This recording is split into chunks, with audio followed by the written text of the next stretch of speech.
Voilà, nous commençons la session parce que nous n'allons pas la retarder davantage. Merci beaucoup pour ceux qui ont bien eu l'amabilité de rester. Merci pour que vous. Donc, bonjour et bonsoir à toutes. Certainement, il y a certains qui sont en matinée à cette heure-ci, peut-être.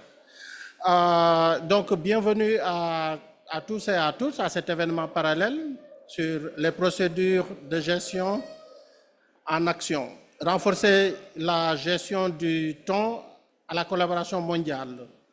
Grâce à la collaboration mondiale, pardon, organisée dans le cadre du Common Ocean Tuna Project et tenue en marge de la 29e réunion régulière de l'ICCAT. Le Common Ocean Tuna Project, financé par le Fonds pour l'environnement mondial, le FAO, est mis en œuvre par la FAO, réunit les 5 organisations régionales de gestion des pêches tonnières, ainsi que les institutions scientifiques, des gouvernements, la société civile et le secteur privé. Ensemble, nous partageons une vision commune des pêcheries tonnières productives et résilientes face à un environnement changeant. Je suis fier et je me satisfais que notre organisation soit un partenaire actif à cet effort global. L'initiative Common Oceans constitue une plateforme essentielle pour la coopération, le renforcement des capacités et l'innovation pour consolider une gestion plus transparente, prévisible et fondée sur la science par les ORGP tonnières. La session d'aujourd'hui mettra en lumière le développement et la mise en œuvre des procédures de gestion au sein de l'ICCAT et dans l'ensemble des ORGP tonnières. Ces approches représentent bien plus que des progrès techniques. Elles constituent un changement de paradigme dans la gestion des pêches en reliant la science directement à la prise de décision. Les procédures de gestion apportent stabilité et durabilité à long terme, même dans un contexte d'incertitude. Au sein de l'ICCAT, nous avons accompli des progrès substantiels dans le développement des procédures de gestion pour les principaux stocks de thon, soutenus par des tests rigoureux et une collaboration étroite entre scientifiques, gestionnaires et parties prenantes.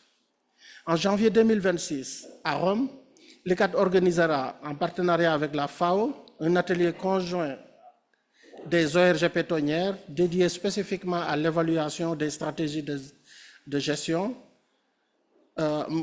généralement aussi connu sous le nom de MSE, le Management Strategy Evaluation. Cet atelier réunira scientifiques, gestionnaires et parties prenantes des 5 ORGP tonnières afin d'échanger les expertises et bonnes pratiques pour le développement des MSE à travers les différentes ORGP, d'identifier des opportunités de collaboration et harmoniser et simplifier le développement des MSE entre les ORGP tonnières. Cet événement est l'occasion de valoriser, cet événement présent, ce side event, de valoriser ces progrès, de tirer parti des expériences présentées et de renforcer les partenariats qui les rendent possibles. Nous écouterons donc attentivement et nous nous inspirerons des présentations que nous allons suivre et à travailler ensemble pour une gestion durable des pêcheries tonnières au bénéfice, bien sûr, de l'océan et des communautés qui en dépendent. Donc, merci à tous et vous souhaitons une très fructueuse session. Shana, I give you the floor as you are chairing today. Yes, Hilario, sorry. Gracias, Camila. Buenas tardes. Para aquellos que no me conozcáis, soy Hilario Murúa, científico senior de ISSF, y os presentaré la charla titulada Procedimientos de gestión en las oropas atuneras, impulsando la participación inclusiva y el fortalecimiento de capacidades. Como una breve introducción a los procedimientos de gestión y la diferencia con la evaluación de stocks, me gustaría subrayar que mientras la evaluación de poblaciones nos proporciona la trayectoria histórica y el estado actual de la población, las estrategias de coordinación o procedimientos de gestión nos indican cómo llegar a alcanzar el objetivo acordado, tanto como alcanzar el objetivo relacionados con el estado de la población, objetivos ecológicos, como los objetivos de estabilidad de explotación y rendimiento o capturas objetivos pesqueros. Y la herramienta que se usa en el MSI o la herramienta que se usa es el MSI o evaluación de estrategias de gestión, y esta herramienta nos indica el mejor camino para alcanzar esos objetivos. Nos permite terminar un procedimiento robusto de gestión que sea robusto a las principales incertidumbres y provea unos resultados compensados entre los distintos objetivos de gestión. Como decía Doug Butterworth, era uno de los precursores del MSI, acordando las reglas de gestión antes de jugar el partido. Vale. Pero también es importante, por la discusión de esta mañana, cumpliendo esas reglas una vez que se hayan acordado. En resumen, el MSI y los MPs son herramientas esenciales para asegurar la sostenibilidad y avanzar de un proceso de decisión reactivo basado en la evaluación de stocks a un proceso proactivo de gestión basado en la mejor ciencia. Siguiente. En el caso de las OROPs atuneras, todas las RFMOs han empezado o están desarrollando el proceso de adopción de procedimientos de gestión de sus stocks y especies afines, y globalmente 8 de las 23 poblaciones de atunes comerciales se manejan a través de procedimientos de gestión. O en otras palabras, un 30% de los stocks se gestionan a través de procedimientos de gestión. En más detalle, vemos que 3 stocks, estoy hablando de atunes en este caso, de 9 ICCAT han adoptado MPs. El primero fue el bonito del norte, seguido de las 2 poblaciones de atún rojo, exceptuando el pez espada, que no está incluido aquí. Y para los otros stocks en ICCAT, pues también se han acordado elementos o componentes del procedimiento de gestión, y, por ejemplo, pues para las 3 especies tropicales, como hemos visto ya a la mañana, pues se han propuesto objetivos de gestión y el proceso de MSI ya ha comenzado. Siguiente. Sí. En cuanto a las capturas, alrededor del 49% de las capturas totales mundiales de atún, de 5,1 millones de toneladas de atún, están gestionadas a través de MPs o de procedimientos de gestión, y en este caso el 1,4% de las capturas totales mundiales de atún que están gestionadas por procedimientos de gestión vienen de ICCAT, y en el paréntesis se muestra el porcentaje para ICCAT del 13% de las capturas de atunes de ICCAT que están gestionadas por MPs o procedimientos de gestión, y tenemos las mismas figuras en las otras RFMOs, ¿no? Por ejemplo, en IOTC, pues el 15% de todas las capturas mundiales de atún que están gestionadas por MPs vienen del Océano Índico, y un 65%, un 64% de las capturas de atunes de IOTC están gestionadas a través de procedimientos de gestión. Siguiente. No. Uy, tienes una versión anterior. Da igual, pasa, salta esta. Sí, volviendo a ICCAT, esto se traduce en que el 10% de las capturas se manejan usando procedimientos de gestión, 67% de las capturas están en el proceso de desarrollo de MPs, y el 23% de las capturas no ha comenzado con el desarrollo de MSI. La siguiente, sí. ¿Y cuáles son los beneficios de los procedimientos de gestión y evaluación de estrategias de gestión? Yo pensaba que esta diapositiva iba a ser fácil, o de las más fáciles de presentar, pero después de la discusión de esta mañana, quizás pues, no estén tan claros los beneficios de adoptar un procedimiento de gestión. Pero vamos a intentarlo. Había preparado la presentación que saliesen, pero bueno, que han salido todas, vamos a intentar rápidamente resumir todas. Los objetivos de gestión, como he dicho, están preacordados a largo plazo, que asegurarán que la población los alcance, permiten que se incluyan objetivos biológicos y también económicos, cosa que no pasa en la gestión basada en evaluaciones de stock normalmente.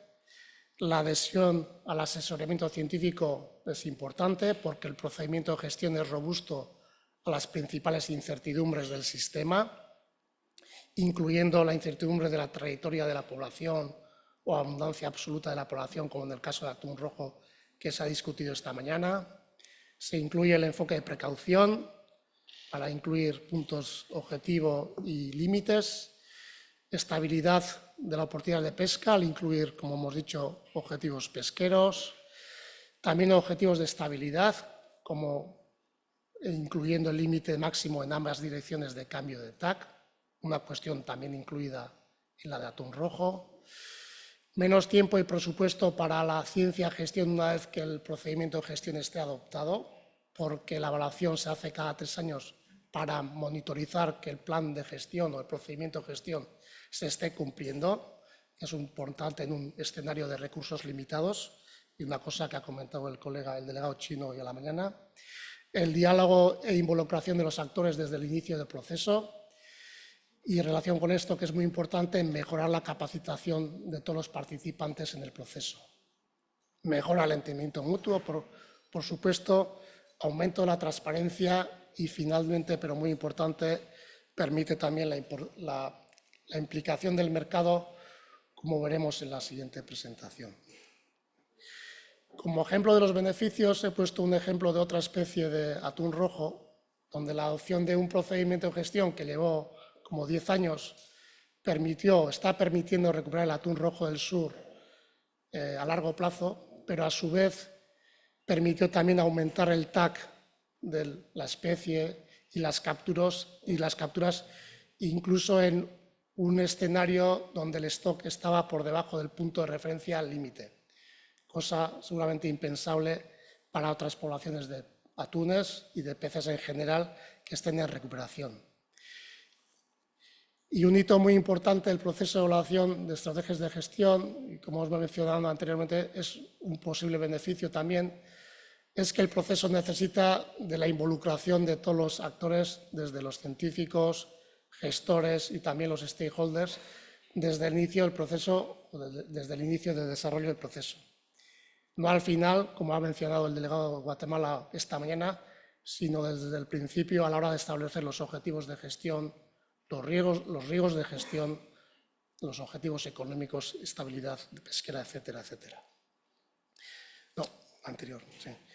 El MSE o la herramienta de evaluación de estrategias de gestión son conceptos complejos, incluso para los científicos, no solamente para los stakeholders o gestores, también para esos científicos o para los científicos que no estén muy involucrados en el proceso, familiarizados con el método y proceso, y por lo tanto es necesario que haya una buena comunicación y un diálogo entre todas las partes involucradas para mejorar ese entendimiento mutuo. Como decía Benjamin Franklin, o quizás algún otro porque no está confirmada la cita, dime y lo olvidaré, enséñame y quizás lo recuerde, involúcrame y aprenderé. Y este tercer punto es muy importante y necesario para este proceso de evaluación de estrategias de gestión. Y la última, que no iré porque creo que ya me he gastado todo el tiempo que tenía, la última, en este proceso un hito o un grupo de trabajo muy importante es el grupo de diálogo entre gestores y científicos, también se da en otras OROPs atuneras, en el caso de ICCAT, incluyendo las reuniones de embajadores, que permite esa mejora de la comprensión de la comisión, la comunicación y la capacitación de la comisión. Y esos puntos que tenía es un poquito cómo veo yo que se puede mejorar este proceso. Un facilitador profesional seguramente ayudará en el proceso, la comprensión de todos los stakeholders. Es importante armonizar el lenguaje y las figuras, porque como científicos muchas veces damos mucha información, pero quizás los gestores no necesiten tanta, sino que información muy clara. Y también el tema pues, de tener herramientas de capacitación como el curso online que FAO ha desarrollado. Y esto era lo que quería comentar. Muchas gracias por la atención.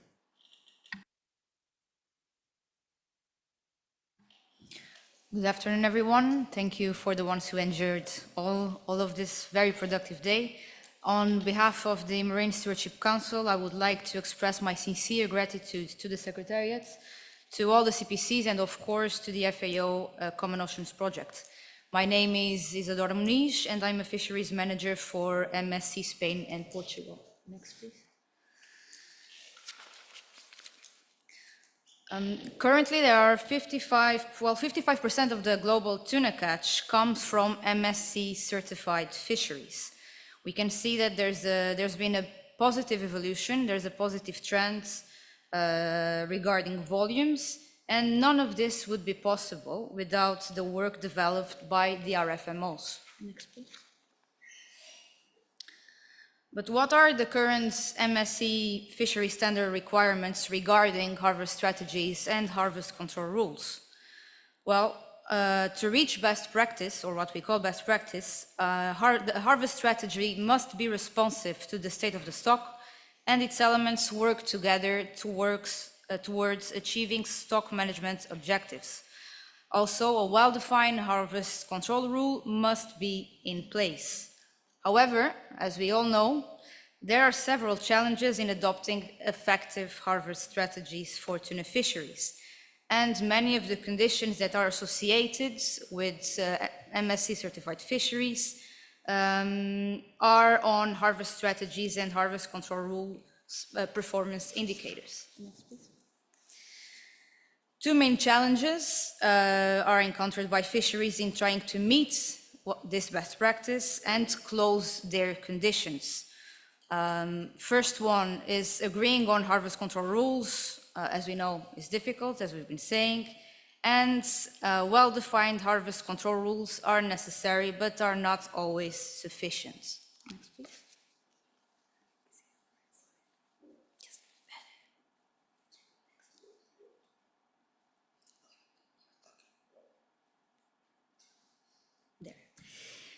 Consequently, when the Fishery Standard version 201 was reviewed, the MSE conducted extensive research and consultation on requirements for harvest strategies with the objective of understanding how the MSE could best support international efforts to drive change within tuna RFMOs.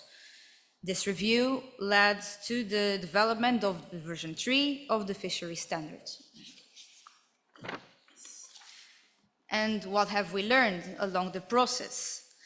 Well, often version 2, the current one, the requirements for harvest control rules failed to prevent the catches from exceeding levels recommended by scientists. The requirements did not take full account of the complexities of reaching agreements and curtailing overfishing within these complex international frameworks of the RFMOs. And the review also showed that increasing support for harvest strategies across fisheries, governments, NGOs, retailers, and tuna brands is something that we must value. Consequently, a new roadmap for RFMO managed fisheries was developed to deliver state-of-the-art harvest strategies, housed in Section SE of the Fishery Standard version 301. There are entry requirements for a fishery to access this section, and it also requires a fishery to score higher than before for the concerned performance indicators. There are a process of 7 predefined milestones that RFMOs must follow to adopt effective state-of-the-art harvest strategies. Next, please. That's okay. The next one? Yes, this one, yeah. You can click the whole thing. One more, that's it, thank you. In recognition of the time required for RFMOs to develop and agree to adopt harvest strategies, additional time has been permitted to achieve these, and consequently for the fisheries to resolve their associated conditions. Fisheries with a target stock that have had 1 or more certifications will have a maximum of 5 additional years, while new stocks entering the program will be given a maximum of 10. These timelines are, however, at the discretion of the conformity assessment bodies that often base their work plan on the RFMOs.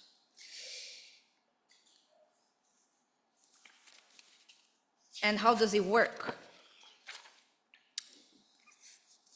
The CAB must confirm that there is evidence. The CAB is the conformity assessment body, the auditors that assess the fisheries.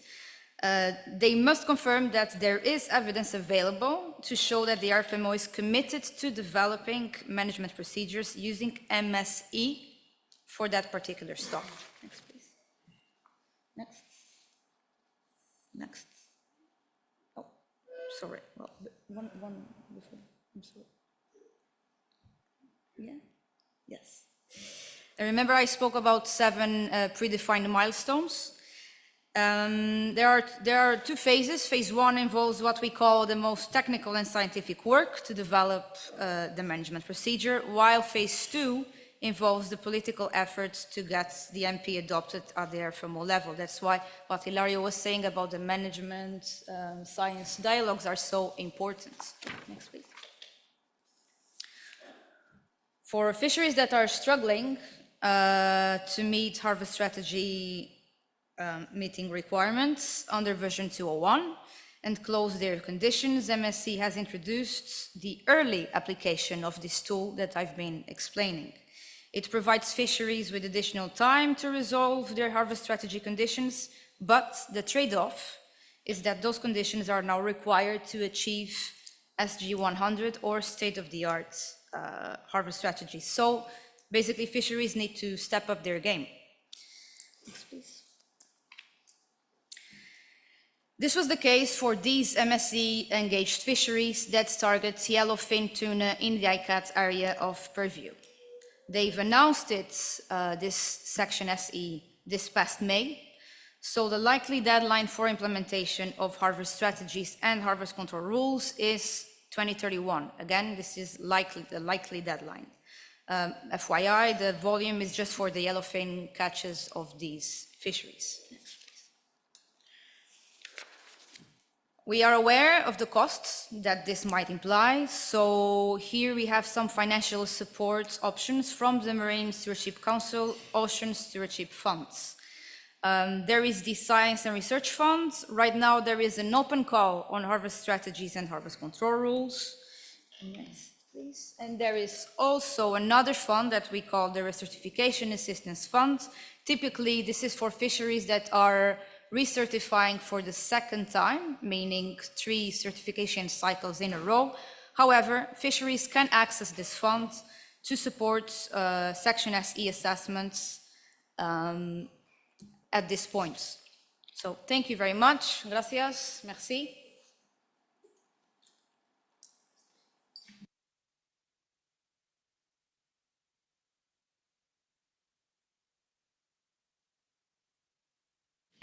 Bonjour, merci de m'avoir invité. Et donc, je vais vous présenter une vision du secteur professionnel par rapport à la mise en œuvre de ces stratégies de gestion. Je laisse le diaporama s'afficher.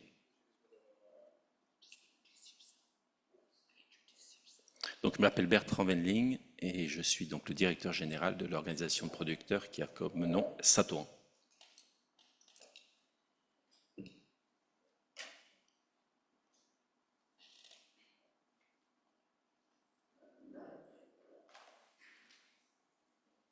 Voilà, donc diapo suivante, on peut passer directement sur la diapo suivante. Donc, je vais vous présenter rapidement qui nous sommes. Donc, la Satouan, c'est une organisation de producteurs qui représente à la fois la petite pêche côtière et les thoniers seineurs méditerranéens. C'est une flottille diversifiée qui a néanmoins une forte dépendance sur le thon rouge, puisqu'on gère à peu près 60% du quota de thon rouge en Méditerranée française et plus de 80% du quota de thon rouge pour la flottille de petite pêche. La Satouan, c'est 15 ans d'engagement actif dans les procédures de reconstitution de stock, que ce soit des sujets comme les gestions de quotas, la sélectivité ou les mesures de contrôle. On a une participation active à l'ICCAT, mais aussi aux autres RGP, notamment la CGPM et le Conseil consultatif méditerranéen qui s'appelle le MEDAC. Pour résumer, la Satouan, c'est une organisation qui vit les effets de la décision de l'ICCAT, des décisions de l'ICCAT au quotidien et qui tente de s'engager pour une gestion durable. La suivante. Alors, une des caractéristiques de notre structure, c'est qu'elle bénéficie de 2 certifications. Elle a été la première pêcherie française à obtenir la certification pêche durable du ministère de l'Agriculture et c'est aussi la 2e pêcherie mondiale et la première pêcherie européenne à avoir obtenu l'écolabel MSE sur la pêcherie de thon rouge à l'hameçon. C'est une organisation qui pilote et finance ou participe à de nombreux programmes scientifiques pour assurer une gestion durable du thon rouge et aussi réduire les impacts environnementaux. En 2006, pour faire une petite rétrospective, notre structure, la Satouan, a été fortement touchée, évidemment, par le plan de reconstitution du thon rouge de l'Est et de Méditerranée. Et les pêcheurs, à l'époque, étaient fortement pointés du doigt par certaines ONG. En 2019, notre pêcherie, comme je l'ai signalé, a été certifiée par l'écolabel international MSE, ce qui était une avancée majeure pour notre structure.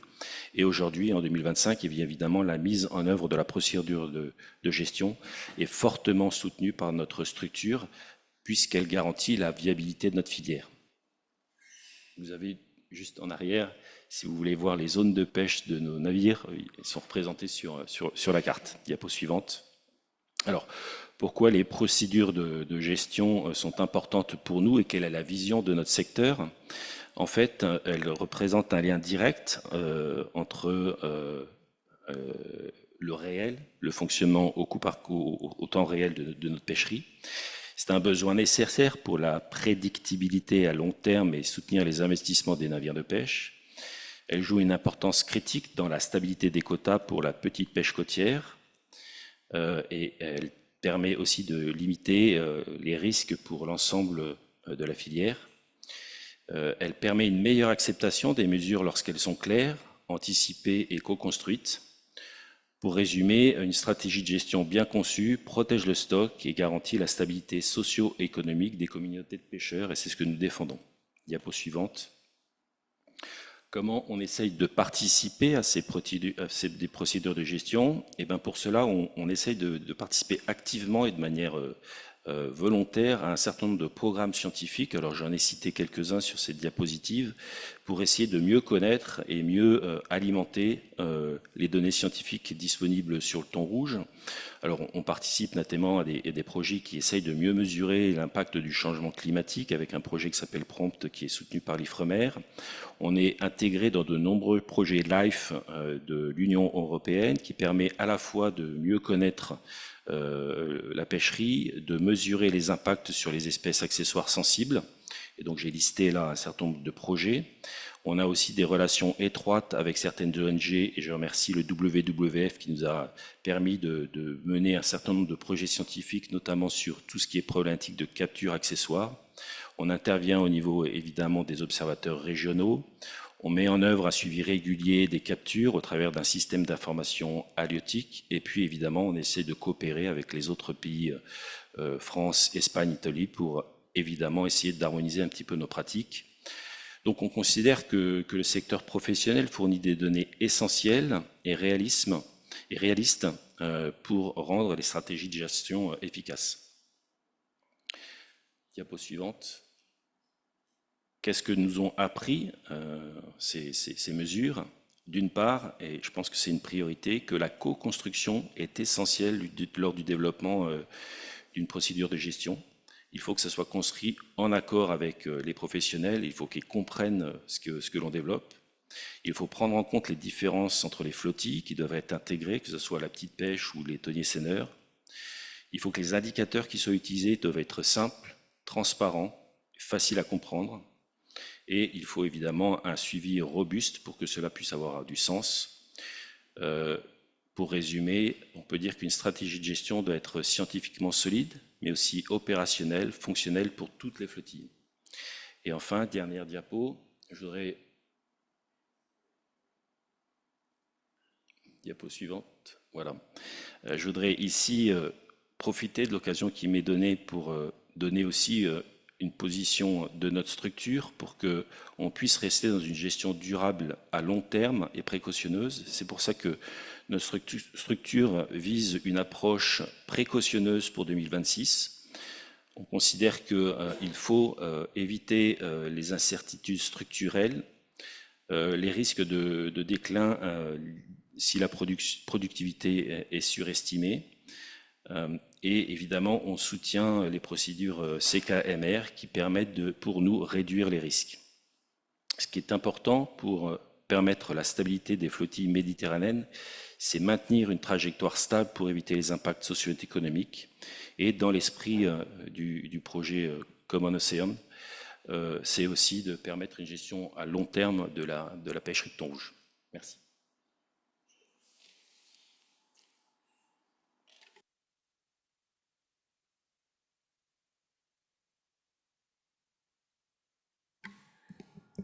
All right, so we've heard tonight a little bit about the benefits of management procedures, including some of the progress on MP development at ICCAT, and I'm going to wrap us up and get us to the cocktail hour with just a few minutes on some of the educational materials and communications materials that we're developing. My name is Shayna Miller. I work with the Ocean Foundation, and we're a partner in the Common Oceans Tuna Project, developing some scientific work as well as communications materials on the management procedure approach. So this is just a slide highlighting some of the fact sheets and infographics we've created. We have a new fact sheet that is coming out soon on the socioeconomics of harvest strategies, getting at some of the issues that Bertrand was just talking about. All of our materials for the project are produced in English, French, and Spanish, and many of these fact sheets are available on the table outside the room. We also have some animations. We've produced 3 for the project so far. One on what happens when a management procedure is in the implementation phase, one on the different roles of scientists, managers, and stakeholders in the MP development process, and one really comparing stock assessments to management procedures, some of the issues that Hilario highlighted. We also have developed an online, working with Blue Matter Science, an MSE firm, have developed an online interactive, what we call a Shiny app to let people interact with MSE results.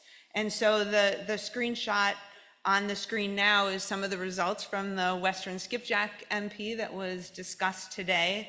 The IR MP that Brazil has proposed is the second figure there. Importantly, this app is also available in English, French, and Spanish, and thanks to Dr. Santana, it's now available in Portuguese as well. And so this is a tool that currently has, it's open source, anyone can use it to upload their MSE results. Okay. We also have a quarterly webinar series. So we've had 10 webinars so far. Some of the topics are listed up on the screen, and the screenshot there is our distinguished ICCAT Executive Secretary who spoke at one of our webinars. And our next webinar is coming up on February 11th, 2026, where we will be highlighting the launch of our e-learning course, which FAO highlighted yesterday. And I'll talk a little bit about now. So this e-learning course series is developed in partnership with the FAO e-learning Academy. They have, over 500 different courses on different fisheries and agriculture issues, nutrition even. So this is one of them. There are 5 different courses within the series, a total of 14 lessons and 6.5 hours of learning material, as much as most people will ever want to know about management procedures. And when you take this course, you get an FAO certification badge that in some areas is beneficial and qualifies the user for even different job promotions and raises. So this is a really amazing tool that we're very excited about. It just launched last month, and it's only available in English presently, but it will be, or it is being currently translated into French and Spanish as we speak. Some of the French is already done. And so this course was a tremendous effort. And so up on the screen here is some of the partners that helped put this together. Pew and ISSF especially were helpful with the content and review. We also had a big group of focus group of reviewers, many of the people that have been in the meeting this week, and the QR code on the screen will bring you directly to the course. It is open access, free of charge for anyone to use. I will say also part of the initiative with the course is that we will have follow-up sessions for people who are interested in more tailored learning to a fishery of their priority. And so if anyone is interested in having a capacity building, kind of targeted session for your government, please just let me know. We'll wrap it up with our website, harveststrategies.org. We have a number of tools. All of our communications materials are available on the website. We have some stickers and pens out on the table in the back for people to remember the URL. This is the landings page for the Common Oceans work that we're doing, where everything's available. We also have a blog. We have a harvest strategy tracker tracking development of harvest strategies around the world, an interactive that lets you actually go in, pick a harvest strategy and find out the different elements, your harvest control rule, your reference points, the status of the implementation. So a bunch of tools there, also available in French, Spanish, and English. And so I encourage you to take a look.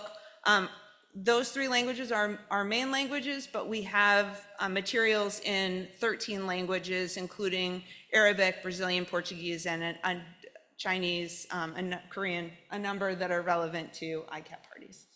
And then just lastly, a couple other initiatives of the project.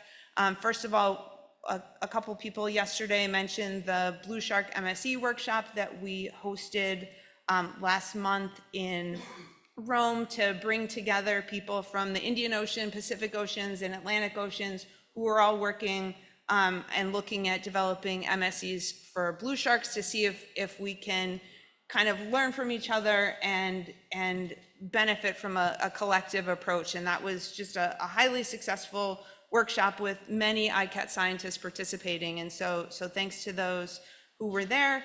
That report will be hopefully published as an FAO publication and will come out in the next couple of months.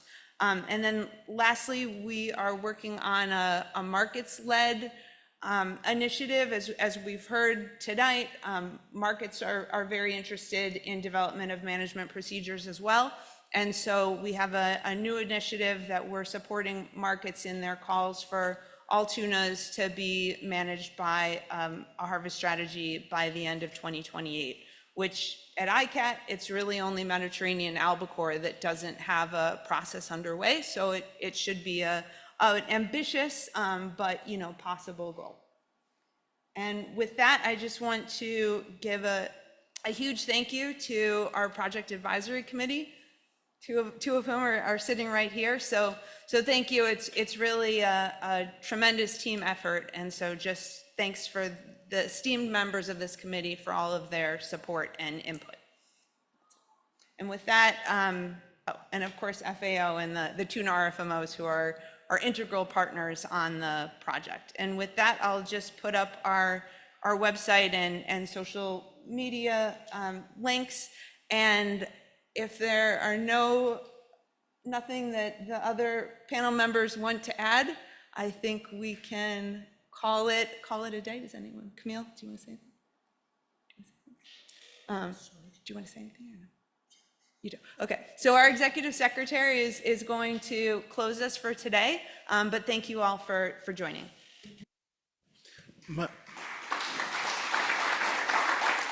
Merci beaucoup, Sana. Merci aussi à tous les autres collègues qui ont contribué. Je crois que c'est important, c'est assez complexe comme nouvelle méthode de gestion.